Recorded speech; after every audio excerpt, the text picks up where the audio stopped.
it is so light over here, you know. I just don't really know what else to do. There aren't even like freaking outlets over here. I don't even know. I hope I'll just be able to see well enough. What do you want me to tell you? Alright, what's up everybody? Welcome back to Babylon Talmud. Today we're studying Daf Yud Daled of Masechta Shabbis. So, anybody, whatever. Today, Tumah and Tara is back. And it is back with a vengeance. So, everybody, we've been here before, to similar waters before, the Tumah and Tara waters. So just put back on your Tumah and Tara caps, and let's do it. So let's say, okay. So maybe I'll just explain one thing first. So let's just review Tumah and Tara for a second. So you have, of course, the highest level of Tumah is the dead body. The dead body is what's called an Avi Avos HaTumah, and that is the highest level. Now, if somebody were to touch a dead body, he becomes an Av HaTumah. Other examples of Av HaTumahs are a Mitzorah, a Mitzora'as, a Zav, a Zava, a Nida. These are all Av HaTumahs. Now, if an Av HaTumah touches a person or an object, that person or object becomes a Rishon LeTumah. If that Rishon LeTumah touches food or liquids, then that food or liquid becomes a Sheni LeTumah. Now, if that Sheni LeTumah touches either Kadshim or Truma, now this is where things get interesting. And this is what we're talking about today, right? So let's talk about Kadshim first. When it comes to Kadshim, it's going to make the Kadshim into a Shlishi LeTumah. And then the Kadshim that's a Shlishi can then, if it touches other Kadshim, it becomes a Revi'i.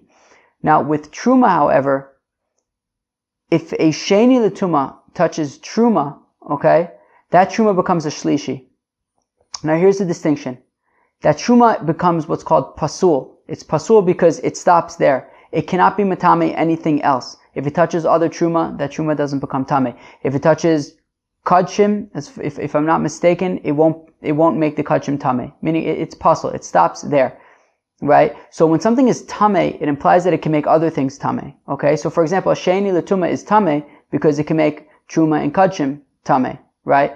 But when Truma becomes a Shlishi, it becomes what's called Pasul, because at that point, it ends. You can't do anything else. And it's this distinction that we are going to be focusing on today.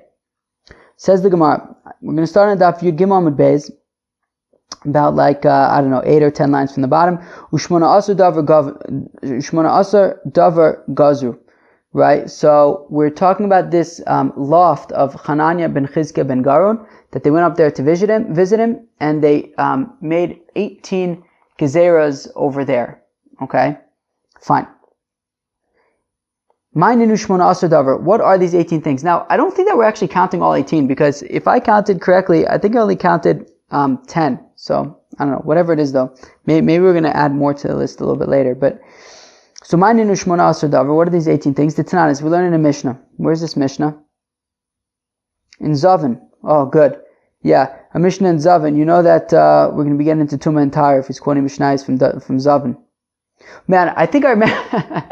I think when I was in yeshiva, when I was like, I don't know, it must have been, I don't know, a little kid, probably 17 years old or something like that. I think one of my friends like volunteered. I guess he didn't know what he was doing. I think he volunteered to for a siyum for like somebody died or something. So he's like, oh, I'll just take this Masechta. It was Zavin. I think he was giving them out to like everybody to see if they could help him like do it, because Zavin is hard.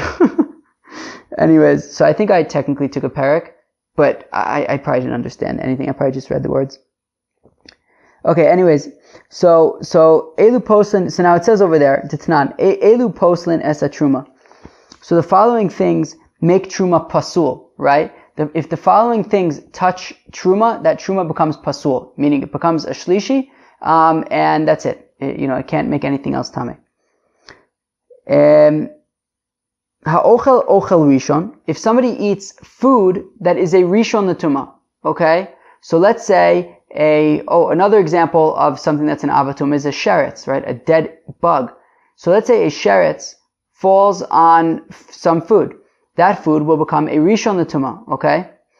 Now, if somebody eats that food, okay, some sheretzi food, so then if they touch truma, it'll passel the truma, right? So ochel rishon, so somebody who eats food that is a rishon. Now this is all gezeres, this is all derabanan, because of course mido oraisa, a rishon l'tumah cannot be metame adam. Only an avatuma can be metame adam. But they made a gezerah, and the Gemara is going to go through every single case and explain why they needed to make this gezerah. But they made a gezerah and said that anybody who eats food that is a rishon l'tumah, they themselves will become a sheni l'tumah, and they will, if they touch truma, they will passel the truma. Va'ochel ochel sheni, and also somebody who eats food that is a sheni l'tumah. Va'ashosa mashkin tmein, anybody who drinks any liquids that are tameh. Ve'abba rosh of ruba b'mayim shuvin. This is interesting. And basically, the Gemara explains what this is, but basically, once upon a time, they used to, well, not once upon a time, we still do it to this day, but the mikvahs were shtickle disgusting. So afterwards, they would jump into a bath, to wash off. And then, so they made a gezerah, and we're going to explain why, but they made a gezerah, that anybody who jumps into a bath right after going to the mikvah will passel truma. V'tar shenaflu arosho v'rubo shlosha lugan mayim shuvin, and just a regular old Joe, a regular Torah guy, that 3 lugan of mayim shuvin fell on him. So in that case, he will be metame truma. We'll explain why. We'll explain why for everything.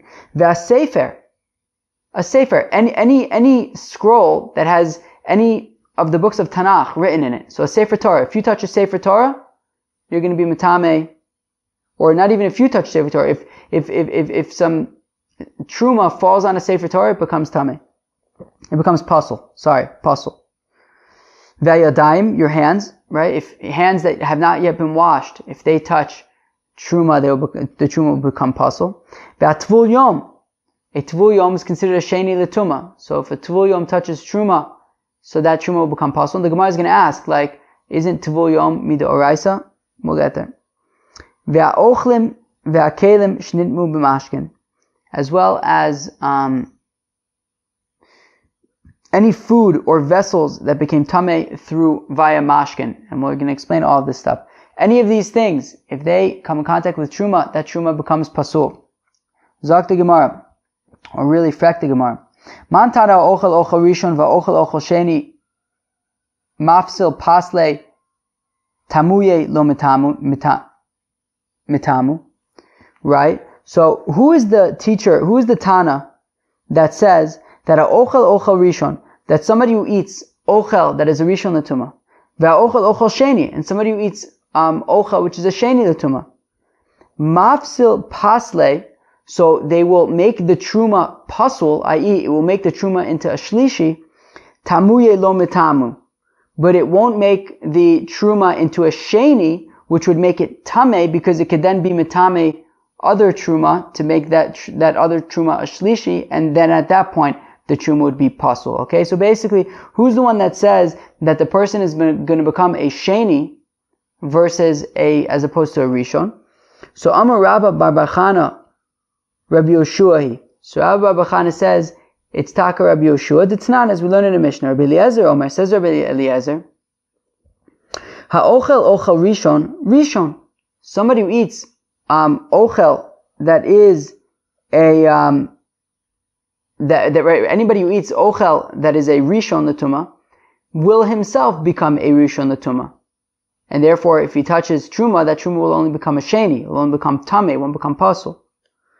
Ve'ochel sheni, and continues Rabbi Eliezer, and he says that somebody who eats ochel that is a sheni l'tumah becomes a sheni l'tumah, in which case he will pasul truma. Ochel shlishi. Somebody who eats a shlishi becomes himself a shlishi. Okay, fancy stuff. Fine. And Rashi says, shlishi eino posel truma b'magao aval kodshim posel.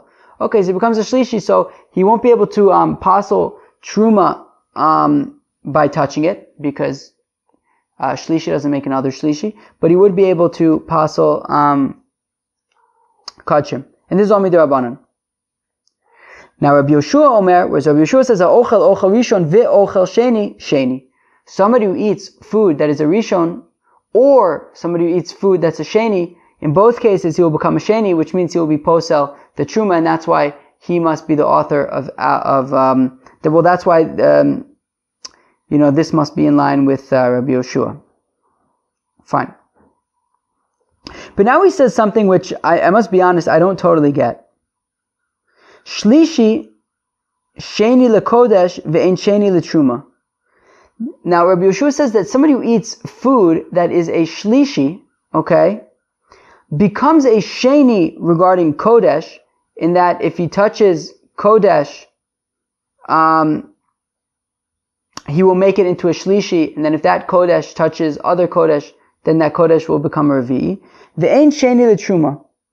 But he doesn't become a sheni regarding truma, and I think that this means that there's no problem regarding truma. He won't be mitame or posel truma at all, I believe. And then the Gemara explains bechulin shenaisu al taris truma, and this is specifically in the case of chulin shenaisu al taris truma. What does that mean? It means that they used to. I almost think about this almost as like levels of like kashrus. Some places have kashrus of like rabbanut, and some places have kashrus of like mahadran, things like that. So I almost think of this like similarly. So back in the day, right, we talked about, I think it was yesterday, how the Yidden are so holy that they make sure to eat their chulin b'tahara. So let's say you had this chulin that was made b'tahara, but only on the level of truma, not tahara that's on the level of kodesh, which would be a higher level, because for truma you only have to worry up until shlishi, but for kachim you have to worry about up to revi. So let's say you come to somebody's house and saying, oh yeah, we made the chulin and it's tahor, but tahor for truma. So I think it's saying that if you eat at this place, I'm not sure it's specific if you eat like a shlishi there, or just in general, maybe they're not going to be makbid about shlishis there, because shlishis aren't really a problem for truma, because shlishis can only make revi'is by kachim. So in that case, regarding kachim, I don't know if it's if you eat anything at this place, or specifically if you eat a shlishi at this place, then we have to be concerned that maybe you can then imitame kodesh or something, or maybe there was something there that could be mitame har kodesh. Honestly, I got to tell you, I don't fully understand this. I don't fully understand this. I feel like I'm missing some context over here, and I just don't have it available. Somebody has like an art scroll or something like that, and they're like following along with an art scroll or something. Maybe like read the note or something, and if it makes sense to you, pop it in the WhatsApp group or something. That could be really helpful. But the point is that Rabbi Yeshua is the one who says that if you eat ochel that is a rishon or ochel that is a sheni, you will become a sheni and you'll be posel truma. Okay. That was really like the hardest part, I think. I think that was like really the hardest part of the page. Now we can keep on moving. Now the Gemara says, ochel rishon ve'ochel sheni, my taima gazu beit rabbanan tuma. Now, why would the Rabbanan feel the need to say that somebody who eats food that is a rishon, the tuma, or somebody who eats food that's a sheni, the tuma, will himself become tameh to be posel truma?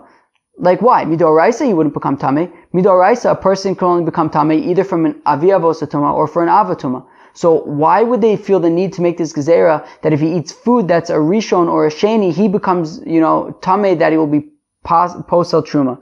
So the Gemara says because it was necessary. The zimnin de achil ochlin tmein, because maybe what would happen if you eat chulin that is tameh? It's a rishon or it's a sheni, and that's fine. You're allowed to eat tameh chulin, but then you're going to say, okay, well, I'm not tameh, and I guess that we must be talking about a kohen, because only a kohen's allowed to eat truma, and he's going to say, like, okay, it's fine, no problem. I'm allowed to eat, food that's tameh. And then he's like, oh wow, look, there's some like truma beer. let me go drink some truma beer with this amazing tamei food. V'shakil mashkin de truma ushdi lefume ufasilu. What's going to happen is he's going to grab this truma beer, and he's still going to have some food in his mouth, and he's going to wash down the food with this truma beer, and in his mouth, the food that's either a rishon or a sheni is going to interact with the beer and passel the truma beer, and that's already a problem. And Rashi says, Ufasalu, Vatorah is hira ala truma l'shomra b'tara, that the Torah warned that you have to be careful to guard truma, d'chsiv es mishmeres trumosai. The guarding of my trumas. Okay, fine. Now, didn't we learn in Masechta Brachos and Daf Lamed Vav Amud Beis that in order for food to be mitame, it has to be a shear of a kibetza? But if it's in your mouth, then wouldn't it be less than a kibetza anyway? So how could it be mitame the beer? But maybe I'm making a mistake. Shose mashkin tmein my time gazube rabbanon tumra. Why did the rabbanon feel the need to say that somebody who drinks, so now let's flip it around. So the beer is chulin and it's tameh. So let's say a rishon latuma. Why did they have to say that if you drink this beer, you will become tameh to be posel truma? So for the opposite, the zimin deshasi mashkin tmein, because maybe you'll be drinking this tameh beer, v'shakul ochlin de truma, v'shadi lefume, then you're going to take some ochel that is truma and you're going to throw it into your mouth while you still have the beer that's tameh in there, ufasalu, and you're going to passel the truma. So therefore they said that if you drink tameh mashkin, you will become yourself tameh and posel truma, so therefore you won't eat that truma. Hainuhach. The Gemara says, yeah, one second, these two sound extremely similar. They're basically the same exact gezerah, right? Don't eat, if you eat food that is a rishon or a sheni, you'll be posel truma, because we're concerned that you'll mix them in your mouth. And also if you drink mashkin that are a rishon or a sheni, you'll become tameh, so you don't pasel truma food if you throw them into your mouth at the same time. So they seem to be the same thing. So ma'adutema hashriche v'lo shriche hashriche v'lo shriche kamash malan. Well, I may have thought that washing down some food is more common. So therefore you'll say that if you eat food that's tameh, you'll become tameh. But throwing food into your mouth while you still have liquid in there is less common. So therefore maybe they wouldn't have made the gezerah kamash malan, that the gezerah applies to both. How come the Rabbanan felt the need to make a gezerah that somebody who, after he goes to the mikveh, he jumps in a bath, why should he posel truma? So the Gemara answers, Amar of Bevai, Amar of Asi, Shebetchila, Hayutovlim b'mei ma'aros mechunasan usruchin. That initially they would go to the mikveh in cave waters that were disgusting. Vavunosn alei and mayim she'uvin. And then they would jump into a bath, basically. So schilu vasaum keva. So then people started to make them keva. We're going to explain what this means in a second, what it means that they made them keva. So therefore, gazu aleim tuma. So that is why the Chacham felt the need to make a gezerah that you will be tameh if you jump into a bath after you go to the mikveh. My keva, what does it mean keva? Amar Abaye, shayu omim lo elu mitayin, ela elu ve'elu mitayin. Abaye said because then people started to say, going to the mikveh is not enough. You have to go to the mikveh and then go into a bath and then you're tahor. So because that's not true, the mikveh alone is enough to make you tahor, even if it's disgusting. So we don't want people to get the wrong idea, so therefore they made a gezerah and said, look, if you jump in a bath after the mikveh, then you're going to be posel truma.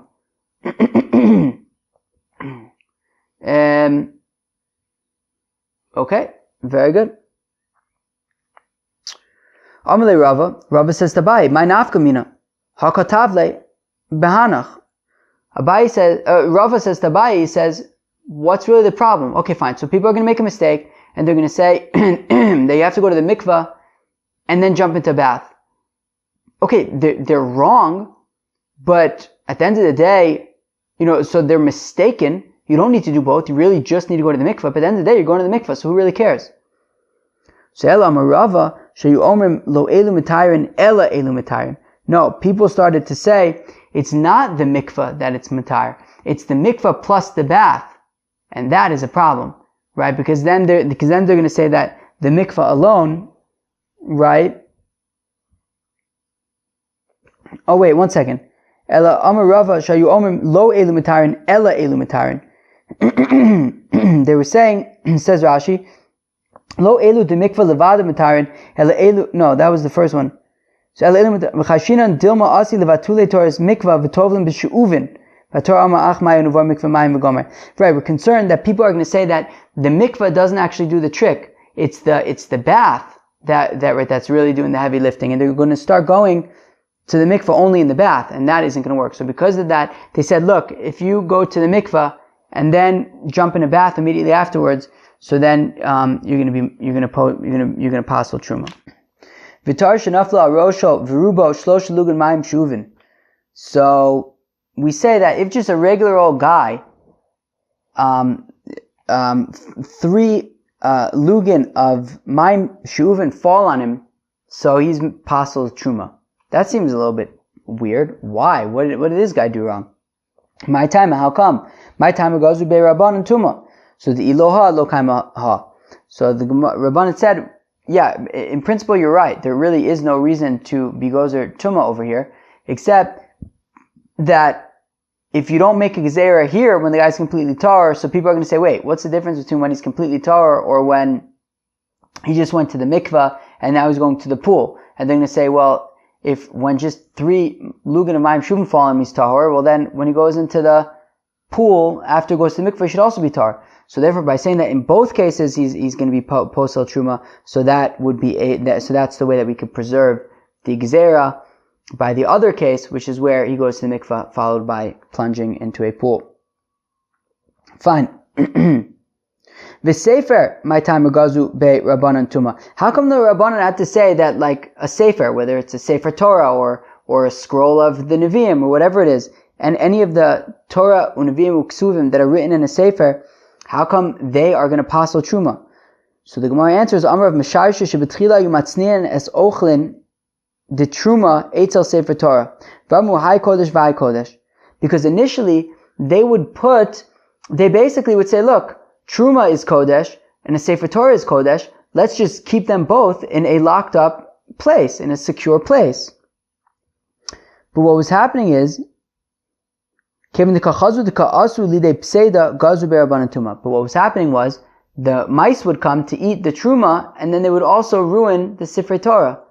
So to prevent people from storing the Sefer Torah with the Truma, they said, guess what, people? If the Truma touches the Sefer Torah, the Truma is going to be puzzle. So in order to, so then they wouldn't stash them together, and you didn't have to worry about the mice that would come to eat the Truma, also ruining the Sefer Torah. How come they had to say that your hands, that stam your hands, if you don't wash them, are going to be posel truma? So the answer is because your hands move around a lot and they touch your private parts, and that's disgusting. And we don't want you don't want your hands to touch your private parts to then be touching truma. Right? Rashi says v'nogen, right, in Dibra Maskal Askani was saying v'nogen b'bsarov makom tinofes ugnai the truma b'chach. So it's not appropriate for the truma if you touch your hands with touch the truma with your dirty hands. And also if you're sharing it with other Kohanim, it's disgusting for them. If you touched your hands with your private parts with your hands, now you're touching their food.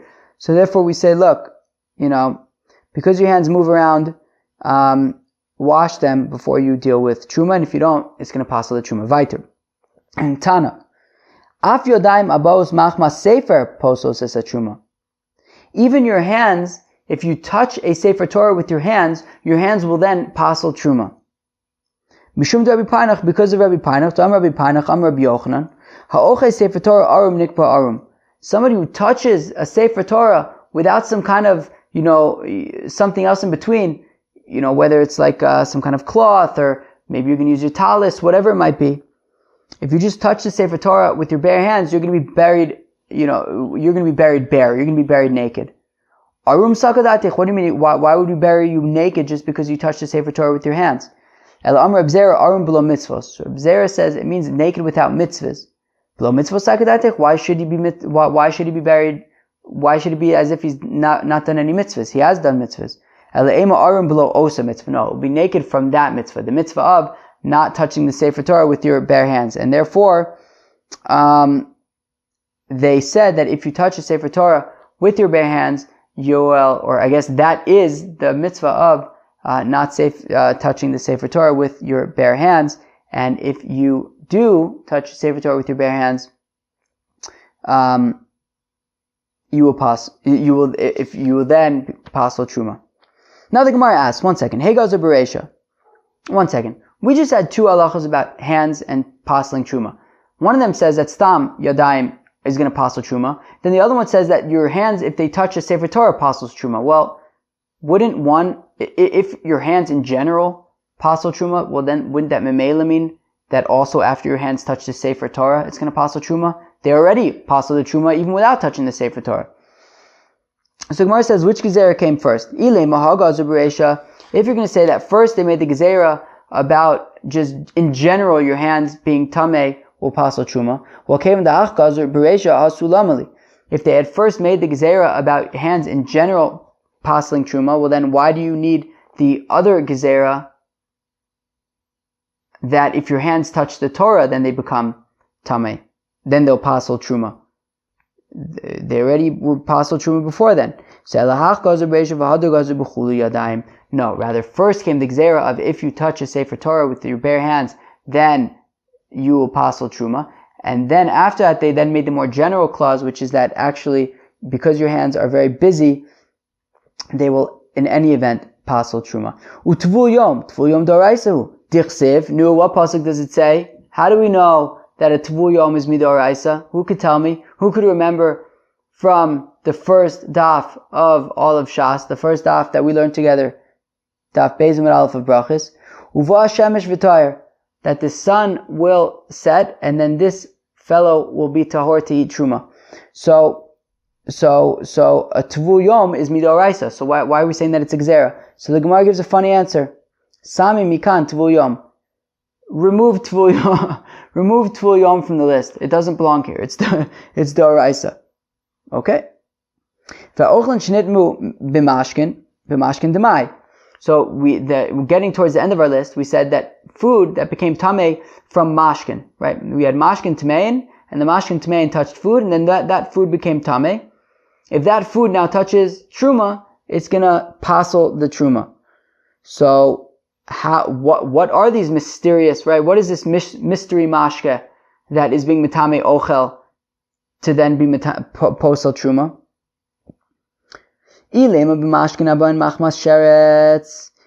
If we're saying that you took a sheretz and the sheretz is an avatuma and it touches these liquids become a rishon l'tuma, then this liquid touches food, that food becomes a sheni l'tuma, and then we're saying that this food that's a sheni l'tuma, if it touches truma, it's going to pass the truma. Well, of course it is. That's exactly that's like straight up textbook midoraisa tuma, right?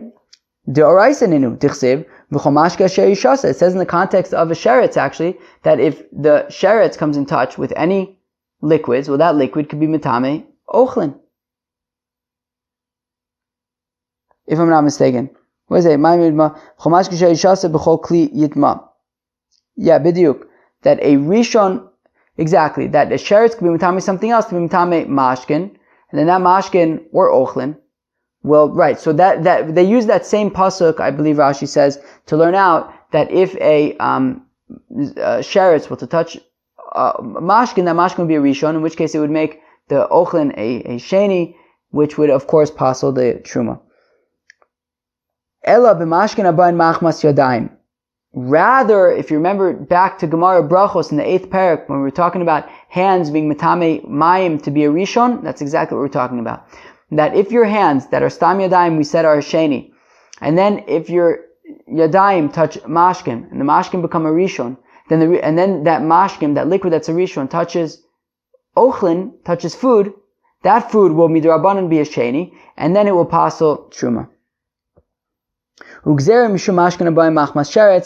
gzera because we're concerned about, well, if the mashkin would have become tummy from a sheretz, it would be a rishon, which would be metame ochel, which would then be posel truma. So also this mashkin which is midarabanan, that comes from your hands and becomes only a rishon, and becomes a rishon l'tumah midarabanan, can also can also be metame ochlin to posel truma. V'akelim shnitmu b'mashkin. Okay, now we're saying if you have kelim that became, right, vessels that became tame from mashkin, then they can also posel truma. Kelim ditmu b'mashkin demai. What kind of mashkin are being metame these kelim? Ilema b'mashkin dizav. If you're going to tell me that it's mashkin dizav, so a zav, any of his ma'ayanos, whether it's his pish or his spit, things like that, so they are in avatuma as well. And if they're in avatuma, then they'll be metame kelim to be a rishon l'tumah. So then, if that rishon l'tumah then touches ochlin, that ochlin becomes a sheni, and then that ochlin will be posel truma. So that's all midaraisa. It's not a gezerah. So yilema b'mashkin tezav d'oraisa nenu tichsev v'chiyaru kazav b'tar masha b'yad tar. Right, that if a zav spits on a tahor, and we learn that to mean that which is in the hands of a tahor, i.e. a kli. Right, so the mashkin, the ma'ayanos of a zav are a avatuma, so it'll make the kli rishon l'tumah. If it then touches food, the food becomes a sheni, pasels truma. Fine. Masha b'yad tar timei silach. Fine. Ela b'mashkin abayin mechamas sheretz. Rather, it's talking about if a sheretz, which is an avatuma, touches mashkin, that mashkin becomes a rishon l'tumah. Now, in general, a rishon l'tumah cannot be metame kelim. Only an avatuma can be metame kelim. And we're saying that this kli will nonetheless become tameh because we're out of a gezerah of gezerah mishum mashkin dezav, out of a gezerah because of the mashkin dezav. Because if the ma'ayanos of the zav were to touch the kli, it would be a rishon l'tumah. So therefore, make a gezerah also by mashkin that becomes tameh from a sheretz, also that it can be metame a kli. Fine. The Gemara wants to know, v'yadayim talmidei Shammai v'Hillel gazur? Shammai v'Hillel gazur. We're saying that this idea of your hands passeling truma, we're saying that the students of Shammai and Hillel made this gezerah. Shammai and Hillel themselves made this gezerah. Titania, as we learn in the Brisa, Yossi ben Yoezer ish Sreda, v'Yossi ben Yochanan ish Yerushalayim gazru. That Yossi ben Yoezer ish Sreda and Yossi ben Yochanan ish Yerushalayim, they were the first of the 5 groups of zugot, right? They were basically right before the Tanaim, immediately preceding the Tanaim, were these 5 pairs of rabbis that were like the head of, the lead rabbis in Israel. So the first of those groups was Yossi ben Yoezer ish Sreda and Yossi ben Yochanan ish Yerushalayim, and they made the following gezerah: that gazru tuma al eretz ha'amim v'al klei zchuches. They said that any dirt that comes from out of Israel, from Chutz La'aretz, it has a din of being tameh, because we don't know if maybe it came from a grave of a non-Jew buried outside of Israel, and the dead bodies of non-Jews are also metame. So therefore, they said any dirt that comes from outside of Israel will be tameh. Now, also about klei zchuches, and they also said that glass can become tameh. Okay, because midoraisa, I guess they don't talk about glass. So so as Rashi calls them, Yossi v'Yossi. So Yossi v'Yossi, they made gezeras that that dirt from Chutz La'aretz and glass can become tameh. Shimon ben Shatach tiken ksuba leisha v'gazar tuma al klei matechos. Shimon ben Shatach, who was one of the 3rd pairs of zugos, right? So the 3rd pair of zugos was Shimon ben Shatach and Yehuda ben Tabai, I believe. So Shimon ben Shatach, he established a ksuba leisha to say that the husband's, all of his property will be mishubad to the ketubah, right? That he's got it, right? He has to pay from his property for to pay his wife's ksuba if they get divorced. Vigazar tuma al klimatechos, and he also made the gezerah for tuma for metal stuff. Shammai v'Hillel gazu tuma al yodayim, and Shammai and Hillel themselves made a gezerah about the right to say that your hands are tamei, they'll passel truma. So why is our Mishnah saying that it's the students of Shammai and Hillel who made this gezerah about Yadayim? Shammai and Hillel themselves made the gezerah about the Yadayim. V'chitema, Shammai v'siyaso, v'Hillel v'siyaso. Well, maybe you'll say that our Mishnah wasn't just the students of Hillel and Shammai. It was Shammai and Hillel along with their students. Well, that can't be. V'amar Rav Yehuda, Amar Shmuel, Yudches davar gazu, v'Yudches nechliku. That Rav Yehuda said in the name of Shmuel that they made 18 gezerahs, but they also argued about all 18 of them. And we paskin and we go like Beis Shammai, as we say, that there were more Beis Shammai nicks than Beis Hillel nicks. V'ilu Hillel v'Shammai lo nechleku ela begimel makomos, the Amar of Huna begimel makomos nechleku v'sulo. And this is interesting. Apparently, Hillel, right, we see all over the place, right, Beis Hillel says this, Beis Shammai says that. But apparently Hillel and Shammai themselves only argued, they only disagreed in 3 places. Their students argued in all sorts of places. However, we're saying over here that they argued in 18 places in this Mishnah, right? That they argued about 18 things. Now, clearly, Shammai and Hillel couldn't have been there because Shammai and Hillel only, in sum total, in all their years, only argued directly about 3 things. V'chitema asu inu gazur lislos, v'asu tamidayu, v'gazur lisrov. Okay, so maybe you'll say that Hillel and Shammai, they initially made the gezerah that if you touch truma, well then it becomes a suffix. It becomes a suffix, suffix shlishi. And therefore we can't eat it, but we also can't burn it. And then their students came, and as part of these 18 gezerahs, they said that if your hands touch truma, then you actually have to burn the truma, not just be in suffix about it. V'amar Ilfa, but Ilfa said, Yadayim tchilas gzerasan l'sreifa. That when it comes to Yadayim, when it comes to the gezerah that they made about Stam Yadayim, about your hands being shenis, they from the initial establishment of this gezerah, it was with the intention of burning truma. I.e., from the very beginning of this gezerah, it was that if your hands touch truma, you burn it. So don't tell me that Shammai and Hillel initially made the gezerah about lislos, that maybe it's tamei, maybe it's not, therefore we don't eat it, but we also don't burn it. No, that's not true. From the very beginning, this gezerah about the hands was always with regarding burning truma. Okay, so then how can we explain, was it the students of Shammai and Hillel? Was it Shammai and Hillel themselves? Ela asu inu gazer. Rather, Shammai and Hillel came and they made a gezerah to burn it. That if your hands touch truma, you got to burn it. Okay, v'lo kiblu miyunayu. But the congregation, but people didn't really accept it. People didn't really take on that gezerah upon themselves. It didn't catch on. V'asu tamidayu gazru v'kiblu minayu. And then their students came and they also made this gezerah, and they said that if your hands touch truma, it's going to pass the truma. And people started paying attention and it caught on.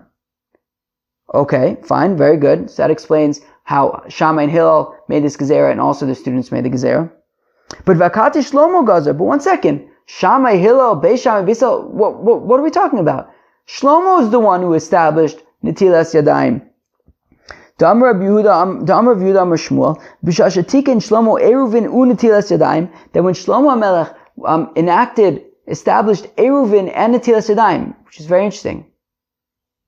Yatzis Abaskov Amar, a voice came out from heaven and said, Bini, my son, Im Chacham Libecha, Yismach Libi Gam Ani, if your heart is wise, my heart will be happy as well.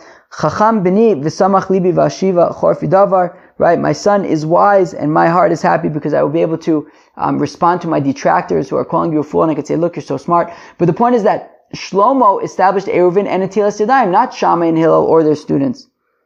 So the Gemara answers, also Shlomo gazer l'kadshim v'asu inu v'gazer af l'truma. Shlomo, when he said that you had to, Netilas Yadayim for your hands, that was for kadshim. Came Shammai and Hillel and they said even for truma you have to wash your hands.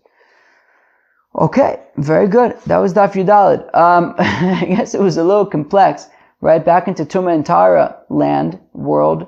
But there's some interesting stuff there, right? It takes you a little bit deeper, right? The two, we've seen Tumah and Tara both in Brachas now, and also here in Shabbos, and both times we went scratched a little bit deeper than the surface, not just the Rishon, Sheni, Shlishi, Revi, but in Brachas there was all sorts of Dirabanan stuff, and here also there's more of this Dirabanan.